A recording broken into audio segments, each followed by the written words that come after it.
Bu sarafanlarımız da yeni geldi mağazamıza. 3 rəngdə gəlib. 42-44 bədəndən 52 bədənə qədərdir.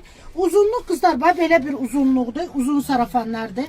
Bol modeldə A kəsimdir. Çox zərif, bax belə zərif parçaları var. Pambıq parçadır. Yanında cibləri var. Çox gözəl dəbli sarafanlardır. Özdə hər cibə uyğun. A kəsimdir deyə qızlar kimin mədəsi var, qarnı var, artıq kiloları bax belə bir yığan bir modeldir. Çox sərin, zərif parçadadır. İkinci rəngimiz yaşıl rəngdir. Yaşıl da bir daha gözəl salatıdır. Belə gözəl rəngdir. Əyində çox gözəl dəbli oturur. Bu da arxa görüntüsüdür gördüyünüz kimi.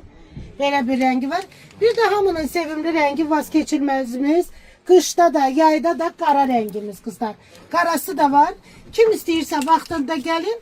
42-52 bədən aralığındadır. Gəlin əldə eləyin dəyərli xanımlarımız.